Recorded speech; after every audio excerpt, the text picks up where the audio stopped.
Percy Spencer, a man who never finished grammar school, stumbled upon one of the most transformative inventions of the 20th century. You see, he melted a chocolate bar in his pocket. Is that all he did? Not quite, but that's where it all began.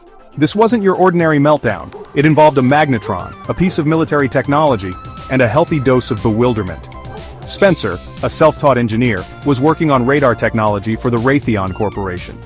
This was during World War II, a time of great scientific advancement, and even greater chocolate rationing. Imagine his surprise when he felt a sudden warmth in his pocket, only to find his beloved chocolate bar transformed into a gooey mess. Most people would have cursed their luck and reached for a napkin. Not Percy. A curious mind, he suspected the magnetron he was working with had something to do with this culinary mishap. This was no ordinary man.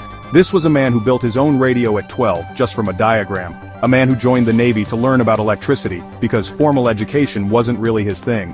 What happened next changed the way we eat forever. Stay tuned because the story of the microwave is just heating up. Percy Spencer's path to microwave mastery was anything but conventional. Born in rural Maine in 1894, he had a childhood straight out of a Mark Twain novel. Formal schooling? Not his cup of tea. He left school at age 12 to work in a spool mill, a far cry from the world of high-tech invention. But young Percy had a secret weapon, a boundless curiosity and a knack for tinkering. He taught himself everything, from electricity to mechanics. His thirst for knowledge led him to the Navy, where he became a radio operator, immersing himself in the world of electromagnetic waves. After the Navy, he landed at Raytheon, a rising star in the world of radar technology. This was his element. He thrived, his reputation as a problem solver growing with each passing day. Little did he know that his biggest challenge and his greatest triumph would involve a melted candy bar and a healthy dose of serendipity.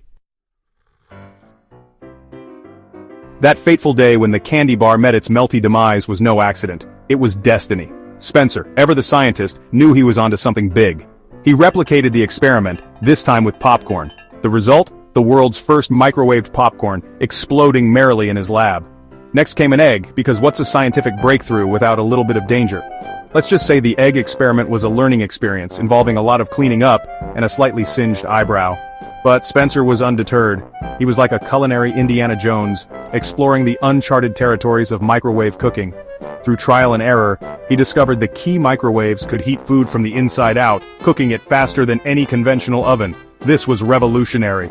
Imagine, no more waiting for the oven to preheat, no more unevenly cooked meals. In 1945, Spencer filed a patent for the first microwave oven, aptly named the Radarange. It was a behemoth weighing over 750 pounds and costing a small fortune.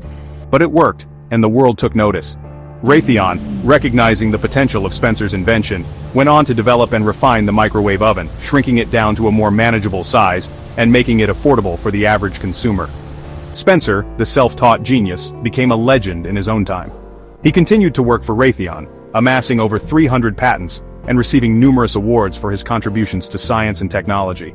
Not bad for a guy who never finished grammar school. And the best part? For his groundbreaking invention which revolutionized the way we cook and eat, Percy Spencer received a whopping $2 bonus. That's right, $2. It seems even geniuses get shortchanged sometimes.